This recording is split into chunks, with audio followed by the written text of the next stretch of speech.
Topic रहेगा आपका factorials and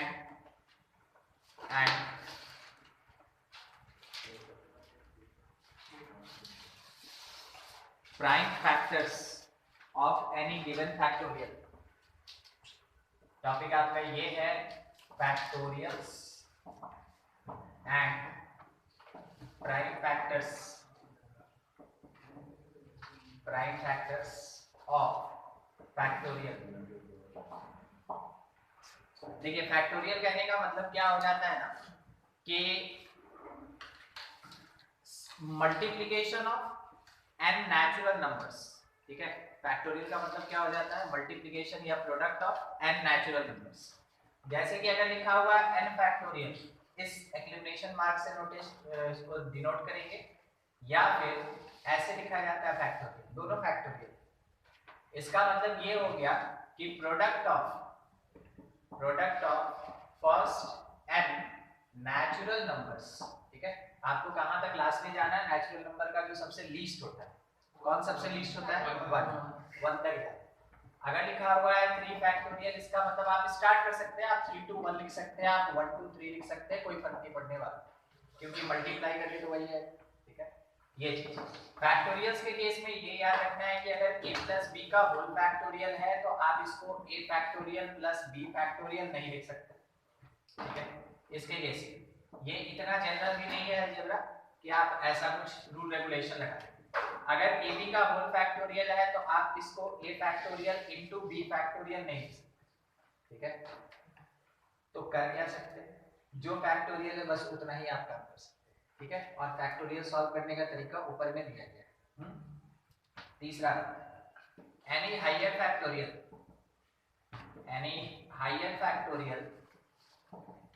can be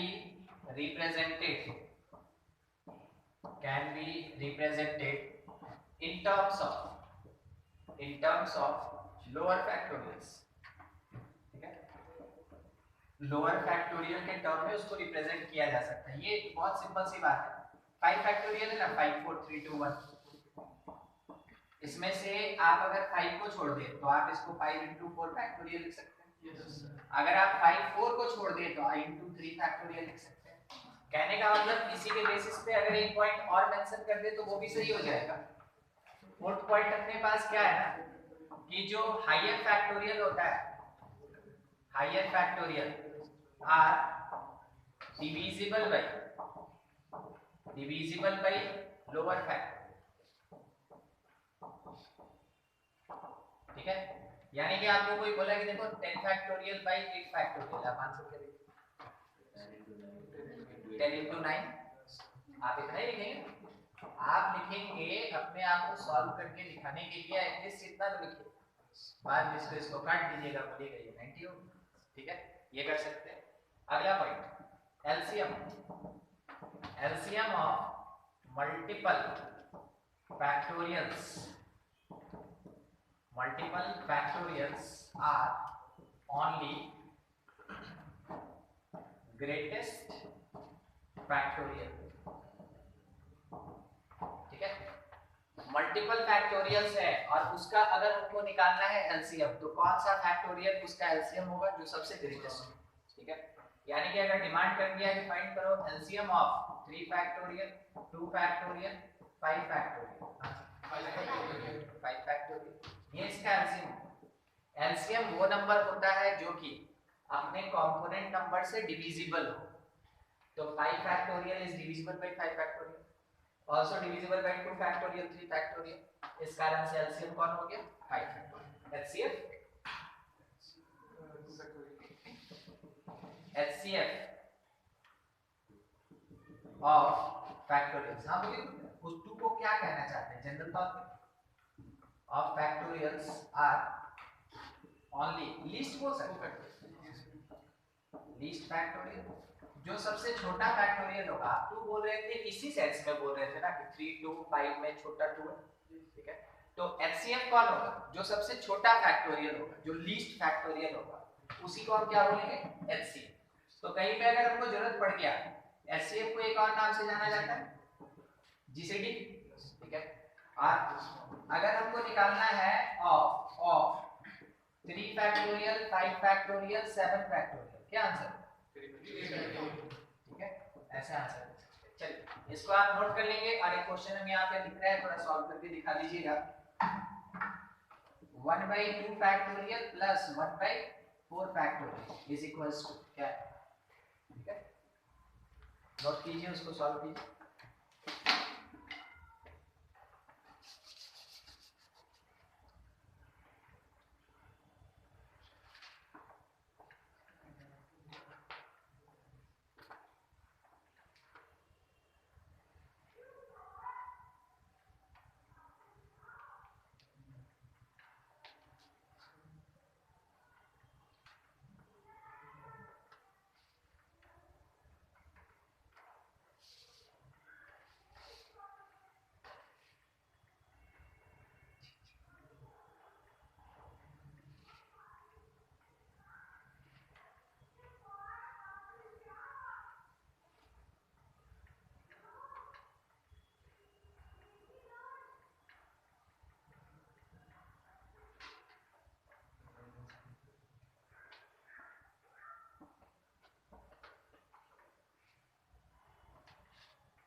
question नहीं बना? देखिए आपको एक क्वेश्चन दिया गया था 1/4 फैक्टोरियल, 1/2 फैक्टोरियल, क्या फर्क पड़ता है कौन आगे कौन पीछे? ठीक है, आप फैक्टोरियल ऐसे समझ लीजिए। ठीक है, और 4 फैक्टोरियल में जब 2 फैक्टोरियल से डिवाइड कीजिएगा तो कितना आएगा? 4 × 2, यानी वो आ जाएगा इसके ऊपर, और इसका तो 1/5। ठीक है, ये हो गया 13/4 फैक्टोरियल, यानी ये 24 है नीचे में। ठीक है, ऐसे। ठीक है, आगे ऐसा ऐसा ढेर सारा क्वेश्चन आपको मिलेगा। ठीक है, अभी हम लोग एक और देख लेते हैं। मान लीजिए लिखा हुआ है 6 factorial minus 4 factorial plus 5 factorial. कैसे सॉल्व करें? सबसे पहले 4 फैक्टोरियल कॉमन ले लो। ठीक है, जैसे आप 4 फैक्टोरियल कॉमन ले लीजिएगा, यहाँ से बच जाएगा 6 5, यहाँ से 1 और इस प्लेस से 5, तो ये हो गया 34। ठीक है, तो 34 × 4 फैक्टोरियल, ये आ गया। ठीक है, ये तो ऐसा ऐसा ढेर सारा क्वेश्चन अभी मिलेगा। हाँ, नेक्स्ट हम लोग इस पर डिस्कशन कर रहे हैं ना कि परमुटेशन अभी नहीं है, अभी तो हम आपको बता रहे थे कि प्राइम फैक्टर्स।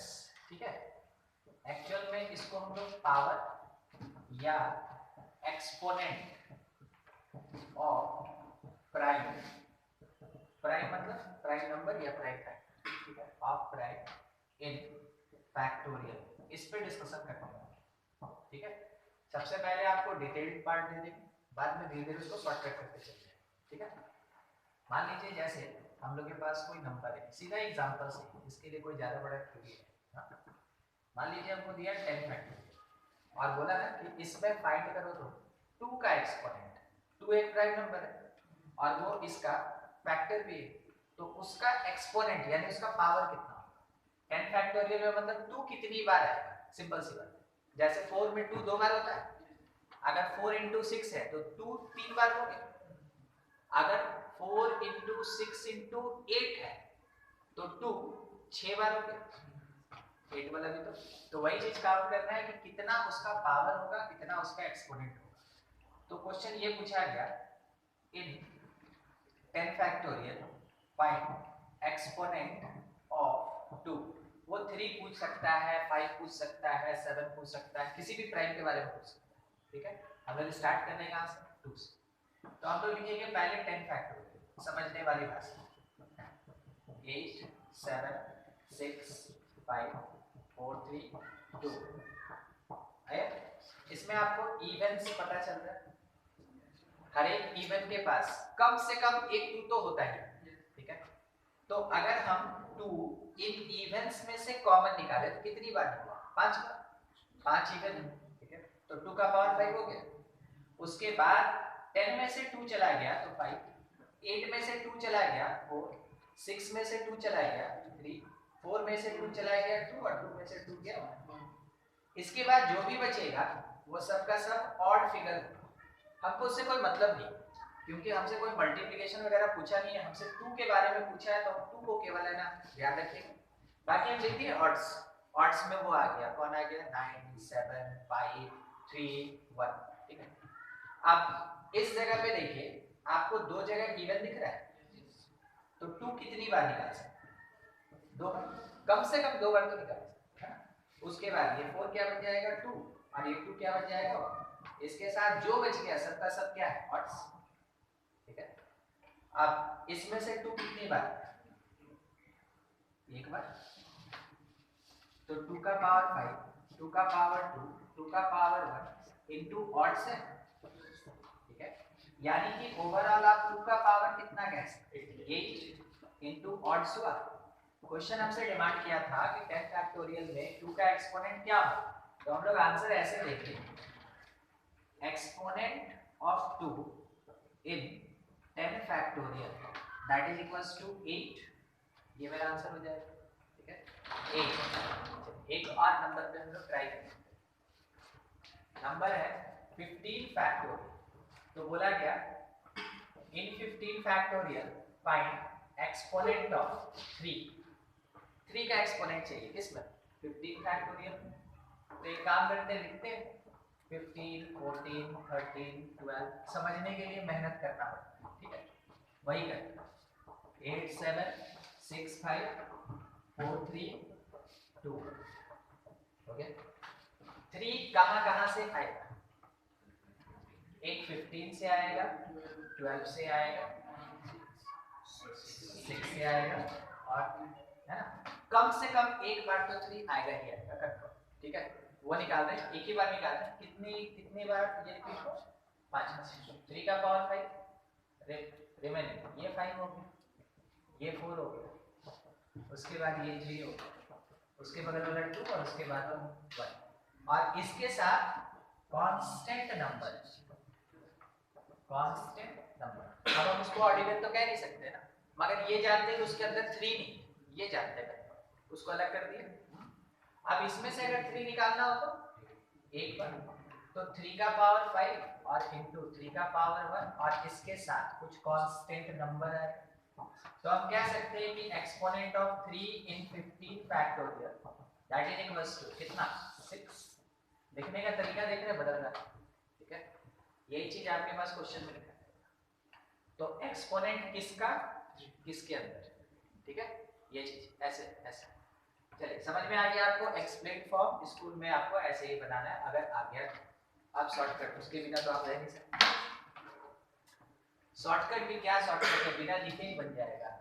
15 को एक बार 3 से डिवाइड कीजिए, कितना आएगा 5।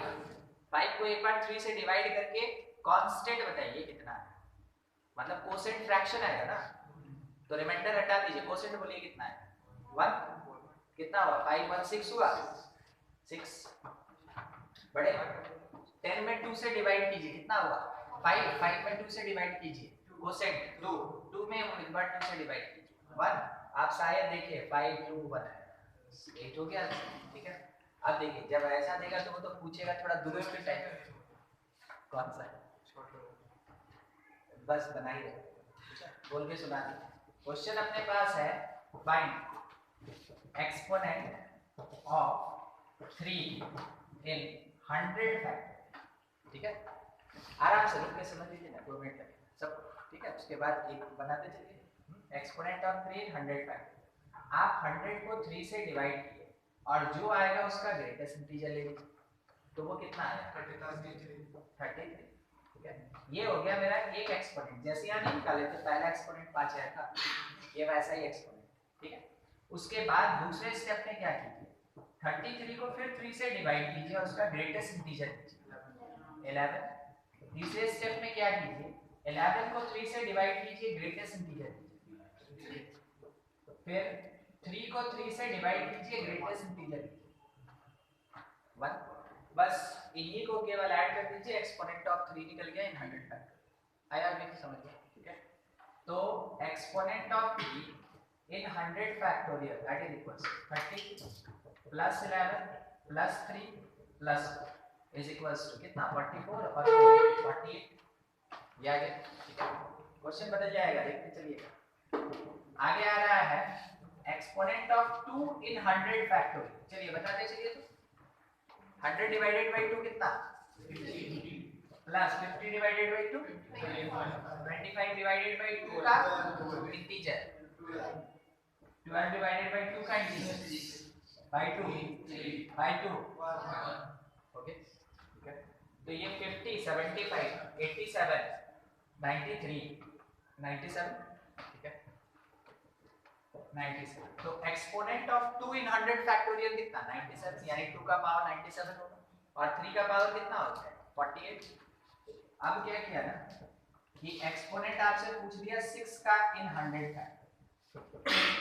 6 कोई प्राइम नहीं है ठीक है मगर पूछने वाले को रोक मत सकता है ठीक है तो कुछ भी पूछ सकता है 6 जो है ना वो 2 into 3 2 और 3 का एलसीएम तो आप क्या कीजिए जो 2 का एक्सपोनेंट निकाले 97 3 का एक्सपोनेंट निकाले 48 इन दोनों का एचसीएफ ले लीजिए एचसीएफ मींस इसका जो कॉमन पार्ट ठीक है इसका जो कॉमन पार्ट 48 यूनिट्स 97 यूनिट्स में कॉमन कितना है 48 यूनिट्स आएगा तो 6 का एक्सपोनेंट कितना हो जाएगा 48 आया चलिए अगली बात एक्सपोनेंट ऑफ 12 चाहिए इन 100 फैक्टोरियल 12 का मतलब क्या होता है ये प्राइम्स में बोलेगा प्राइम्स में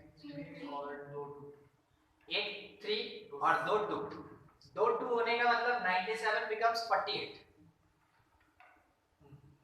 पेयर 97 टाइम्स 2 है तो कितना पेयर्स बनेगा 48 पेयर्स हमको तो पेयर चाहिए ना 12 के अंदर 2 होता है 48 पेयर्स और 48 3 भी है तो दोनों का कॉमन कितना है 48 तो आप कह सकते हैं 48 ऐसे ही अगर आपसे पूछ दिया एक्सपोनेंट ऑफ 27 इन 100 फैक्टोरियल चलिए आंसर बोलिए सीधा आंसर 16 आप क्या किए 27 को समझे 3 का पावर 3 यानी ट्रिपलेट्स कितना होगा ठीक है 3 का तो 48 को आप डिवाइड किए 3 से क्योंकि 3 मिलके एक काउंट होगा इसलिए डिवाइड किए 3 से 16 आया 16 तो 27 का एक्सपोनेंट कितना होगा 16 समझ में आ गया कोई भी नंबर पूछ देगा कैसे आप ठीक है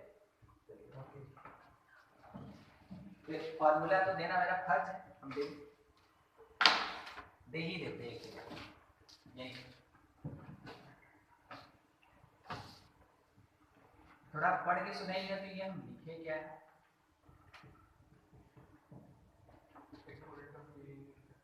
exponent of prime number p in n factorial ठीक है वो अब करना क्या है ग्रेटेस्ट इंटीजर लेना है whenever n divided by p plus greatest integer लेना है n divided by p square greatest integer लेना है n divided by p cube कब तक till numerator greater than denominator जब तक न्यूमरेटर आपका डिनोमिनेटर से बड़ा है तब तक आप ये काम कीजिए जहां पे ये छोटा होने लगे रुक जाइए ठीक है समझा भी देते हैं 103 ठीक ना 100 बाई 3 किए 33 आया फिर 100 बाई 3 का पावर 2 9 किए 100 बाई 9 क्या होगा 9 आएगा 10 आएगा 10 आएगा 11 भी आ सकता है 99 ठीक है 11 देखिए 11 आया होगा देखा यहाँ फिर 100 डिवाइडेड बाई 27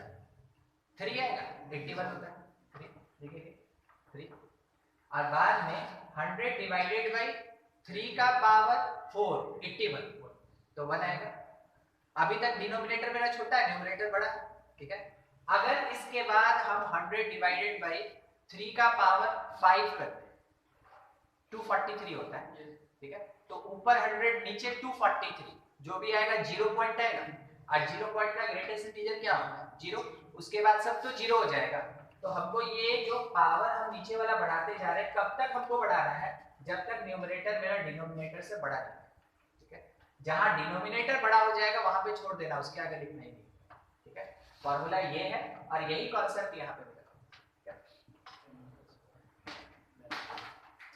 नोट कीजिए इसको।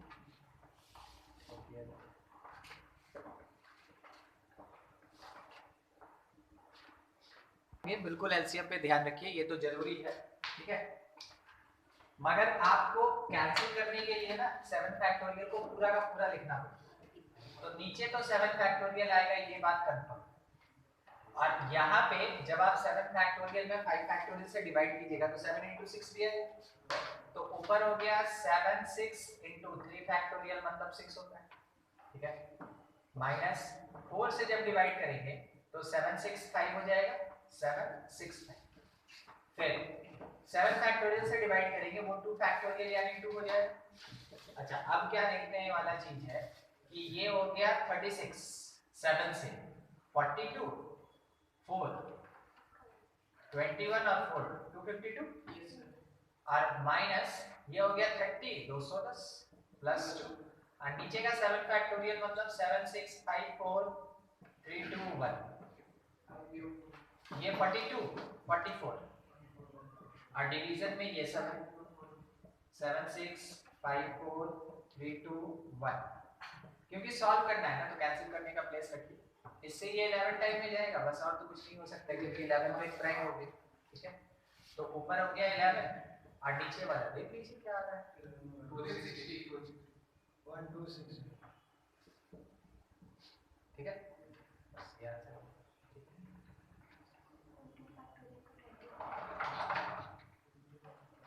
चलिए पॉइंट ये जब 2n फैक्टोरियल को n फैक्टोरियल से डिवाइड करें, आप इसको देख के क्या समझे, 2n का होल फैक्टोरियल है कि 2 into n का फैक्टोरियल? जब क्वेश्चन में ऐसे लिखा रहे तो वो 2n, और नहीं तो क्वेश्चन वाला क्लियर करता, वैसे क्वेश्चन वाला क्लियर करता था, ठीक है। मगर बाय द वे अगर कर दिया तो ब्रैकेट डाल के देखो, और अगर क्वेश्चन ऐसे लिखा हुआ है तो ये लिखिए सब n फैक्टोरियल की बात नहीं, ठीक है। तो वो है 2n फैक्टोरियल मतलब क्या, 2n नंबर ऑफ टर्म्स, और n का मतलब क्या हो गया, n नंबर ऑफ टर्म्स। तो हम लोग इसको थोड़ा सा सॉल्व करेंगे, ठीक है। ये पॉइंट नहीं, वो क्वेश्चन जस्ट कहीं कहीं काम पड़ेगा इसलिए। तो 2n - 1 एक एक यूनिट घटते जाते हैं ना, 2n - 2 2n - 3, यही वाला तरीका चलता जाएगा, लास्ट में 4 3 2 बना जाएगा। और इसके डिवीजन में क्या चलता है, n फैक्टोरियल रहने दीजिए इसको, ठीक है। ये ऐसे ऑड्स कितना है इसमें, न्यूमरेटर में n टर्म्स, और इवेंट्स तब कितना होगा, n टर्म्स। तो जो इवेंट्स है दिख रहे हैं, अल्टरनेटिव इवेंट्स बैठे हुए, ठीक है, उसमें से अगर हम 2 निकाल लेंगे तो 2 कितनी बार आ रहा है, n टाइम्स, क्योंकि n टर्म्स था ना इवेंट, तो n टाइम्स 2 आएगा बाहर, तो हम उसको लिख सकते हैं 2 का पावर n, जैसे 3 बार बाहर निकला तो 2 का पावर 3, तो n टाइम्स निकला तो 2 का पावर, जो रिमेनिंग बच रहा है ना वो लिख रहे हैं, ठीक ना, इवेंट्स वाला रिमेनिंग n, इसमें से 2 चला गया, क्या बचेगा n - 1। यहाँ पे कौन नंबर है जो डैश करके दिखाएंगे, 2n - 4, उसमें से 2 निकालिए, क्या आएगा n - 2। सीक्वेंस दिखा, सीक्वेंस अब यही चलता जाएगा, इसमें से 2 और फिर 1, ये आ गया, ठीक है। अब इसके बाद मेरे पास जो बच गया वो सब तो ऑड्स है, मगर हमको लिखना है क्योंकि हम इसमें से एक रिजल्ट लेने वाले हैं, 2n - 1 2n - 3 and so on, last में 5 3 1, और इसके डिवीजन में n फैक्टोरियल, जानते हैं आप, लिखने का मन नहीं कर रहा है इसको काट देते हैं क्योंकि ये भी तो n फैक्टोरियल कट गया ये। तो मेरे पास आया कि 2n whole factorial by n factorial कितने के बराबर होगा, 2n whole factorial by n factorial कितने के बराबर, 2 to the power n, और इसके साथ odds 2n - 1 2n - 3 2n - 5 same 5 3 1, ये हो जाएगा। ऐसे ही अगर आपको 4n करके दे दिया जाएगा तो भी आप कैलकुलेट कर देंगे, क्वेश्चन मिलेगा, ठीक है। क्वेश्चन अब ये है, कन्वर्ट इनटू फैक्टोरियल्स, फैक्टोरियल्स में कन्वर्ट करना है, किसको कन्वर्ट करना है, लिखा हुआ है यहाँ पे 10 9 8, इसको कन्वर्ट करने बोल रहा है, फैक्टोरियल्स में कन्वर्ट करो। तो हम देखें 10 9 8 जब दे ही दिया तो 7 से लेके 1 तक लगा देंगे, इसमें एक फैक्टोरियल बन जाएगी।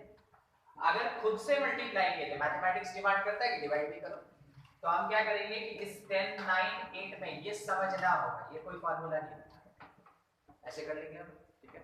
ऊपर एक फैक्टोरियल बन गया, कौन सा फैक्टोरियल, और नीचे एक 7 फैक्टोरियल कन्वर्ट हो गया, जो नंबर दिया हुआ था वो फैक्टोरियल में कन्वर्ट, ठीक है।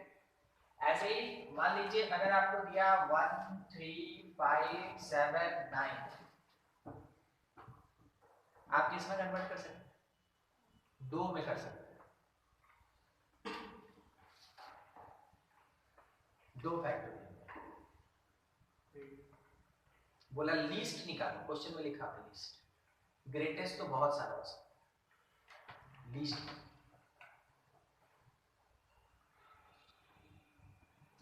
2 लगा दिए, 4 लगा दिए, 6 लगा दिए, 8 लगा दिए, ठीक ना।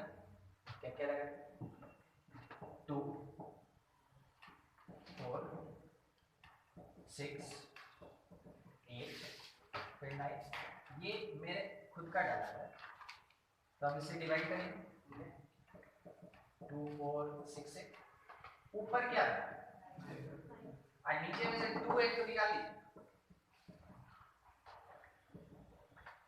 ओके, ठीक है। नीचे से 2 निकाल लीजिएगा तो 1 into 2 into 3 into 4 is the 4 factorial, convert हो गया फैक्टोरियल, समझ में आया कैसे काम करें, ठीक है। अगला एक question, find x if x by 3 factorial plus 2 by 4 factorial is equals to 3 by 4 factorial। चलो सॉल्व कीजिए, इसको नोट कर लीजिए, इसको सॉल्व कीजिए।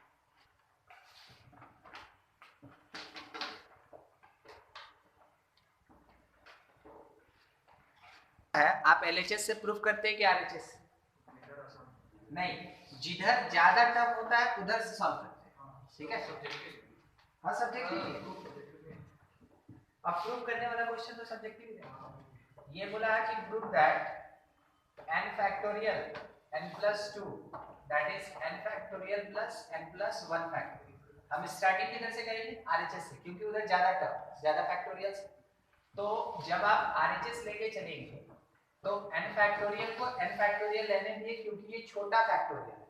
n plus 1 को थोड़ा छोटा कीजिएगा तो n plus 1 time n factorial हो जाएगा। दोनों में से आप कॉमन क्या ले सकते हैं, n फैक्टोरियल, बचा क्या 1 plus n plus 1, कुल मिला के ये है क्या n plus 2 n फैक्टोरियल, और यही अपना LHS है, ठीक है। और देखिए क्वेश्चन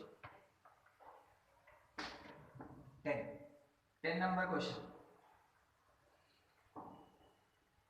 देखिए, 10 नंबर में ये दिया हुआ है, if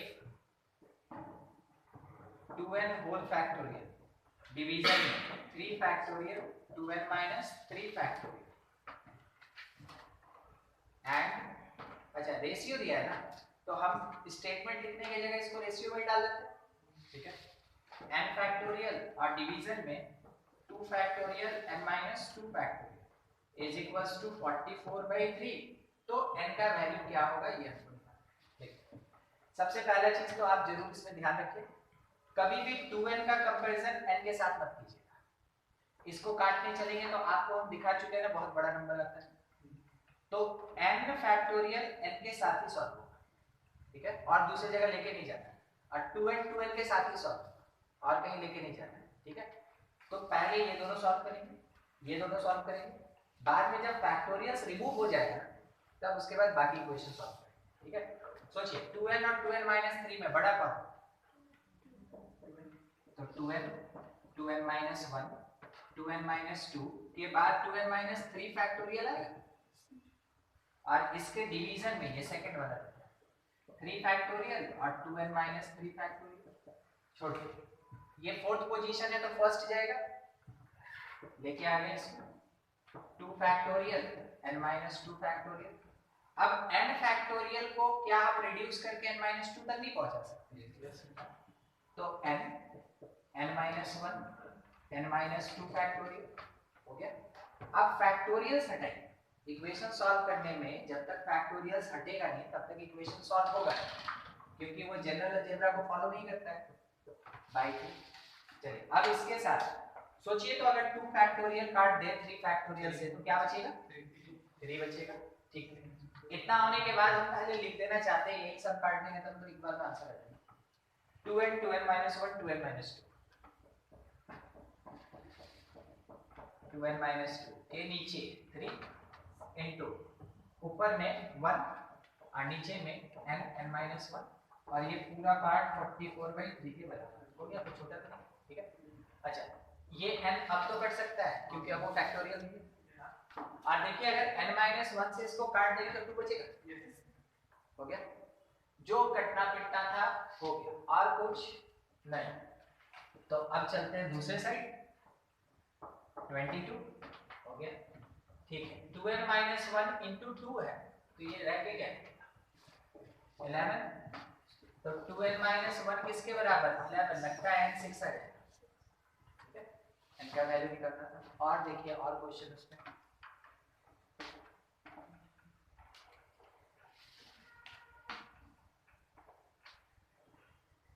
ये 12 नंबर तो अभी हम लोग किए ना, 2n फैक्टोरियल में बताए थे। ये क्या लिखा? 2n plus 1 लिख रहा है, बस एक क्वांटिटी बढ़ा देना और कुछ नहीं करना, सब वही है। और कुछ नहीं इस एक्सरसाइज, बाकी सब हो जाएगा।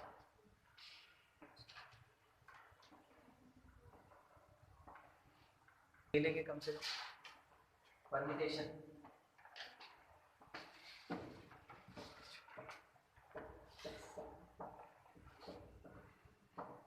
परम्यूटेशन का मतलब क्या होता है? अरेंजमेंट। इसका मतलब अरेंजमेंट। अभी तक जो परम्यूटेशन में और कॉम्बिनेशन में यूज होने वाला चीज है ना, वो कॉमन हम लोग बेसिक सीख रहे हैं। ठीक है, अब उसका एप्लीकेशन सीखें। तो परम्यूटेशन का मतलब हो गया अरेंजमेंट। मान लीजिए जैसे आपके पास 3 थिंग्स हैं, 3 थिंग्स ABC, और बोला गया कि find number of permutation, find number of permutations. Indirect way में आपसे वो क्या पूछा? फाइंड नंबर ऑफ अरेंजमेंट्स, कितना पॉसिबल अरेंजमेंट्स हो सकता है। कुछ करना है नहीं, सोचना है। ठीक है, कि कितना पॉसिबल अरेंजमेंट्स हो सकता है। तो हम लोग लिख लिख के सोचते हैं ABC AC, फिर B आके बैठ गया BAC, फिर इसके बाद BCA, फिर C आके बैठ जाएगा CAB C। और कोई पॉसिबिलिटी नहीं। तो ये कितना हो गया? 6 अरेंजमेंट्स, 6 अरेंजमेंट्स। तो देखिए हम किए क्या, पहले प्लेस पे A को बिठाया, दूसरे प्लेस पे फिर B को बिठाया, फिर किसको? C को बिठाया। पहले प्लेस पे 3 को बिठाया, दूसरे प्लेस पे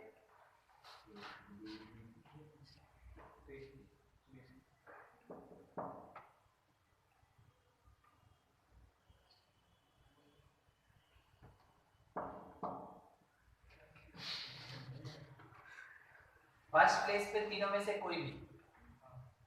अब एक अगर फिक्स हो गया तो 2 ही बचा ना, प्रिंसिपल ऑफ काउंटिंग।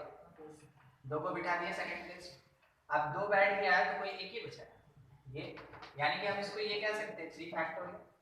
ठीक है, तो हम लोग के पास एक कंक्लूजन, क्या कंक्लूजन मिला कि number of permutation, number of permutation of n things taken all at a time, taken all at a time, that is equals to n factorial। मान लीजिए 5 ऑब्जेक्ट को बोला, पांचों को अरेंज करो एक साथ, उसमें से कोई सिलेक्शन नहीं करना, पांचों अरेंज करो एक साथ, तो हम सीधा आंसर बोलेंगे 5 फैक्टोरियल। ठीक है, और बन कैसे रहा वो देख रहे हैं, पोजीशन के हिसाब से। ठीक है, रिपीटेशन अलाउड की नॉट अलाउड? नॉट अलाउड, इस कांसेप्ट से। ठीक, उसके बाद इफ 0 थिंग्स, मतलब कुछ है ही नहीं, if 0 things arranged at a time, then number of possible arrangements that is equals. देखिए हम ऐसे हाथ बांध के बैठे हुए थे, मेरे सामने आया कोई, बोला सर कुछ नहीं दिया, थोड़ा अरेंज कर दीजिए। हम समझ गए वो का ऐसे बैठे हुए, ठीक है। वो बोला सर कुछ नहीं दिया आपको, अरेंज कीजिए। तो हम भी चुपचाप बैठे हुए, बोला सर, हम बोले अरे यार कुछ नहीं करेंगे तो एक तरीका होगा, क्योंकि तुम कुछ ऑब्जेक्ट ही नहीं दिया, ऑब्जेक्ट देते तब तो हाथ खुलता। जैसे बांध के बैठे थे उसी कांस्टेंट फिगर में रह गए। कितने तरीके से? एक तरीके से बांधना भी तो तरीका है, एक कला है। तो कितने नंबर ऑफ वेज? मगर कॉन्सेप्ट क्या कहते हैं कि जितना तुमको ऑब्जेक्ट्स दिया गया है, अगर सबको अरेंज करते हो तो कितने वे से? n factorial. यहाँ से मेरा नंबर ऑफ वेज आया 1, और बाय द परम्यूटेशन कॉन्सेप्ट क्या कहता है कि वो तो 0 फैक्टोरियल होगा। तो 0 फैक्टोरियल कितने के बराबर? 1 के बराबर है।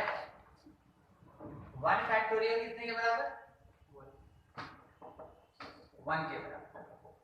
तो यही एक जगह है जहां पे कि 2 फैक्टोरियल आपस में बराबर होता है। एक कौन सा पोजीशन? जब 1 रहे या 0, 1 और 0, तभी जाके क्या होता है, वो इक्वल होता है। तो कोई अगर आपसे ये बोल दिया कि देखो n-2 factorial that is equals to n-3 factorial, तो थोड़ा सोच समझ के n बता दो कितना होगा। बोले सोच समझ के, ठीक है। ये कितने के बराबर होगा? मान लीजिए आइए नहीं, मान लीजिए नहीं यार, अरे आपको ये तो पता चल रहा है ये बड़ा है और ये छोटा है, तो n-2 के बाद आता है -3, ठीक है। नया चीज आज पता चला हम लोग को। ये ऐसे कट जाएगा और ऐसे कटने के बाद इधर 1 छोड़ के जाएगा, 2 को उधर भेज देंगे तो n = 3 आ जाएगा। बनाने का तो बना ही सकते हैं, ठीक है, वो तो है।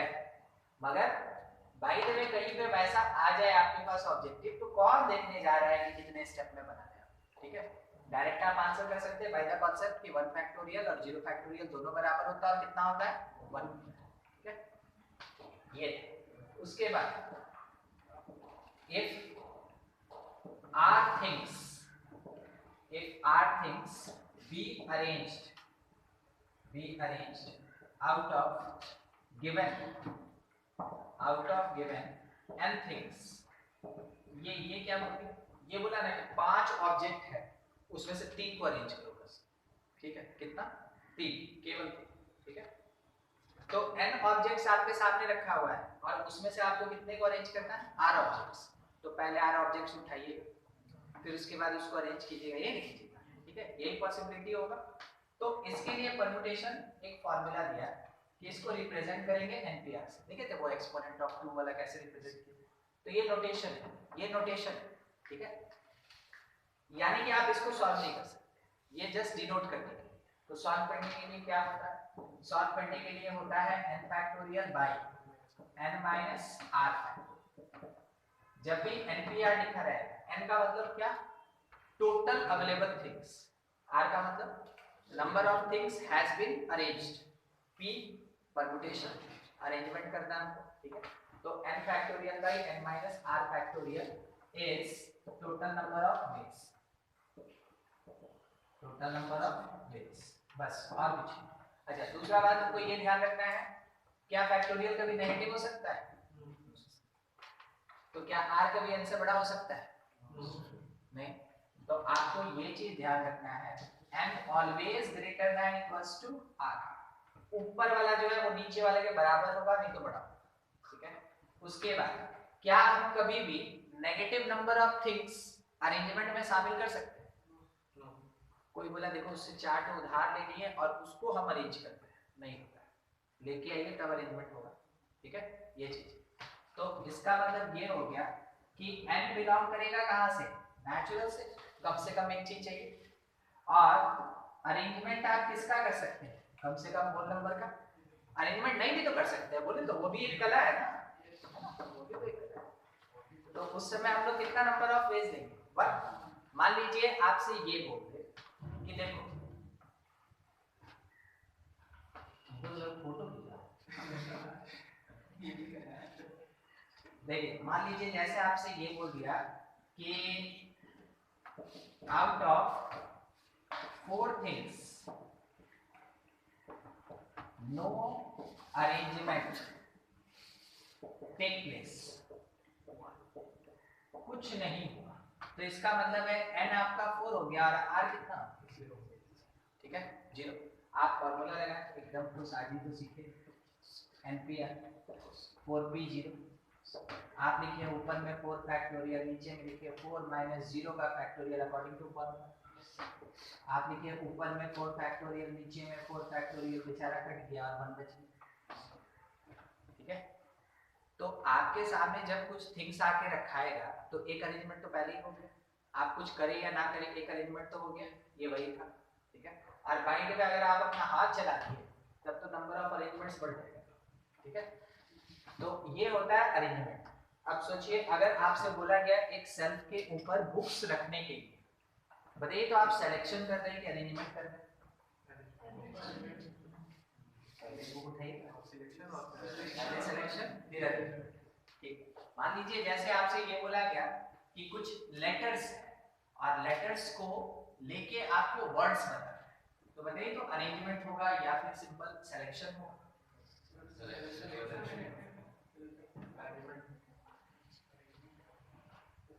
सिलेक्शन के बाद अरेंजमेंट, और अगर बोल दिया सब का सब लेटर ले लो तब केवल अरेंजमेंट, है ना। जैसे कि अपने पास 3 लेटर है, मीनिंग बदल गया मगर लेटर्स तो वही है, ठीक है। तो इस कारण से जब भी लेटर्स का बात होगा वहां परमुटेशन लगेगा ही लगेगा। क्वेश्चन में नहीं लिखा रहता है परमुटेशन, क्वेश्चन में नहीं लिखा रहता है कॉम्बिनेशन, ठीक है, आपको पहचानना होगा। बाय द वे आप होस्ट है, आप आज खुश है कि आज 19 तारीख, ठीक है 19 दिसंबर, तो आप क्या किए पार्टी वार्टी दे दी। जैसे आप पार्टी दिए तो आपका फ्रेंड लोग आए, आप फ्रेंड आया तो ऑब्वियस सी बात है बिठाना पड़ेगा। जब आप उसको बिठा रहे हैं बताइए तो अरेंजमेंट चल रहा है कि सिलेक्शन चल रहा है? अरेंजमेंट चल रहा है। सिलेक्शन तो ऑलरेडी हो चुका था ना, जिसको व्हाट्सएप किए थे इनविटेशन, ठीक है वो लोग आया है केवल, बाकी तो आया नहीं, तो वो ऑलरेडी हो चुका है। मेरा जो फ्रेंड था वो लोग आए, अब आने के बाद हम क्या कर रहे हैं, अरेंजमेंट कर रहे हैं। बाय द वे अगर कभी राउंड टेबल पे बिठा दिए आप आदमी लोग, ठीक है, तो क्या हम बोले बिठा दिए, तो उस समय अरेंजमेंट हो रहा है कि सिलेक्शन हो रहा है? आप तो बोले जाओ बैठो, अब आप खड़ा होकर देख रहे हैं सब बैठ गया, फिर बोला नहीं नहीं आओ तुम लोग एक तो चॉकलेट लेने आया सब, फिर बोले जाओ बैठ, क्या गारंटी है वही जाकर बैठे? नहीं ना, आज तक ऐसा ही हुआ है, ह्यूमन नेचर यही है, ठीक है। एक जगह का एक्सपीरियंस ले लिया, अब वहां पे क्या रखा है, दूसरी जगह जाना है, ठीक है ये हो। तो जनरल तौर पे ये सब क्या है अरेंजमेंट, और यही सब स्टेटमेंट आपको क्वेश्चन में मिलेंगे, ठीक है। तो आपको ध्यान से देखना है क्वेश्चन में कि हो क्या रहा है, इन सब वर्ड्स के अकॉर्डिंग आपको क्या करना है, अरेंजमेंट लगाना है यानी परमुटेशन लगाना है, ठीक है। तो बिना कुछ नोट किए थोड़ा सा पहले क्वेश्चन पढ़ लेते हैं, डील कर लेते हैं। देखिए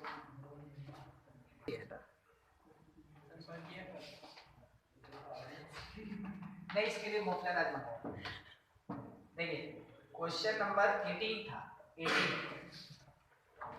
18 का क्या कहना है, 4 books, one each in chemistry, physics, biology, mathematics are to be arranged in a shelf. In how many ways can this be done? 4 books arranged, बोल दिया ना, in shelf, ठीक है। तो नंबर ऑफ वेज कितना होगा,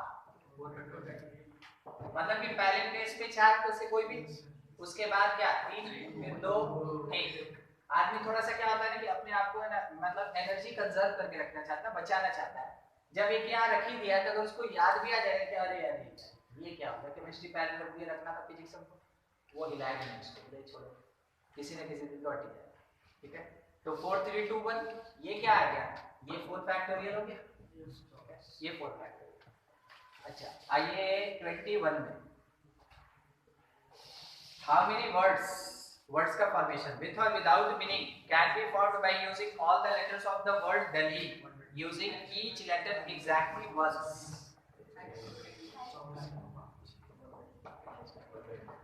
Delhi, तो number of arrangement 120 आ गया ना, शायद आप 5 फैक्टोरियल से बताए हैं, ठीक, ये आ गया। और 17 number, 4 letters EKSB, one in each, were purchased from a plastic warehouse।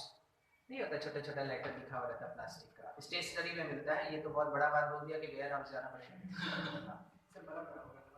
अब क्या बोल रहा है, how many ordered pairs of letters, how many ordered pairs of letters to be used as initials can be formed from them. ये word जो जोड़ दिया ना ऑर्डर्ड पेयर, मायने EKSB, ठीक है। चार जो है ये टोटल थिंग्स है, ये टोटल थिंग्स है। इसमें से हमको नंबर ऑफ ऑर्डर्ड पेयर्स बनाना है। खाली पेयर्स लिखता है, कॉम्बिनेशन का क्वेश्चन होता है।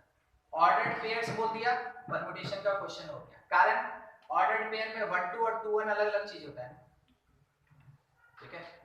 मान लीजिए जैसे मेरा इनिशियल JK है और हम अगले दिन क्या किए, अपना कॉपी में लिख के आए KJ तो आदमी तो बदल गया ना, ठीक है। तो बिल्कुल वैसे ही ऑर्डर्ड पेयर्स जो होता है वो मायने रखता है और उस जगह पे अरेंजमेंट भी मायने रखता है।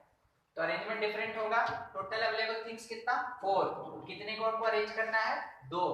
तो number of arrangements that is equals to 4p2, ठीक है। और 4p2 कहने का मतलब 4 फैक्टोरियल बाय 4 माइनस 2 फैक्टोरियल, तो यानी 4 factorial by 2 factorial, answer clear हो गया, ठीक है। अच्छा, इसका भी तो एक अगला पेज है, आ रहा है वर्ड प्रॉब्लम में ये इशू होगा, बाकी सब में कुछ वैसा है। ऊपर वाला क्वेश्चन नंबर 13 दिख रहा है शायद आपको, और 23, ठीक है। 23, there are 2 works each of 3 volumes and 2 works each of 2 volumes. In how many ways can the 10 books be placed on a shelf so that the volumes of the same work are not separated? ये पता नहीं क्यों work बोल रहा है, हम subject क्या लेते हैं, ठीक है। मान लीजिए 2 सब्जेक्ट ऐसा है जिसका 3 वॉल्यूम है ना, जैसे अपने पास मैथमेटिक्स के आरडी शर्मा का 2 वॉल्यूम, ठीक है। वैसे ही एनसीईआरटी का केमिस्ट्री का भी 2 वॉल्यूम है ना। फिजिक्स का कॉन्सेप्ट ऑफ फिजिक्स जो है वो 2 वॉल्यूम है, 11 12 मिला के, ठीक है। वैसे हम एक जगह का बात नहीं कर रहे हैं, सब जगह मिला के वैसे ही कुछ वॉल्यूम्स है इस। तो 23 नंबर, मान लीजिए ए मेरा कोई बुक है जिसका 3 वॉल्यूम है, बी बुक है जिसका 3 वॉल्यूम है, सी सब्जेक्ट है जिसका 2 वॉल्यूम है और डी सब्जेक्ट का कितना, 2 वॉल्यूम है। टोटल 10 बुक हो गया। बोल रहा है आप इसको अरेंज कैसे करेंगे, कोई particular case, so that volumes of the same work are not separate. Volumes जो है वो सेपरेट नहीं होना चाहिए, मतलब कि फिजिक्स का बुक रखे ना तो फिजिक्स ही सारा होना चाहिए, केमिस्ट्री का रखे तो केमिस्ट्री ही सारा होना चाहिए, मैथ है तो मैथ होगा, बायो है तो बायो, ठीक है। हम अपनी सेफ्टी के लिए क्या किए कि जो भी उसका वॉल्यूम्स था ना उसको रस्सी बांध, अब कहीं नहीं जा सकते, ठीक है।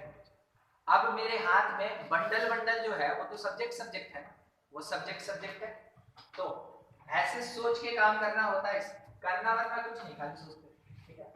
तो मान लीजिए जैसे A1 A2 A3 एक बॉडी, B1 B2 B3 एक बॉडी, बंडल, ठीक है।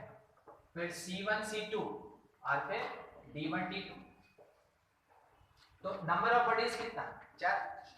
और 4 के अंदर क्या गारंटी है कि आप 1 को पहले, 2 को बाद में और 3 को उसके बाद रखें, कुछ भी हो सकता है, ठीक है।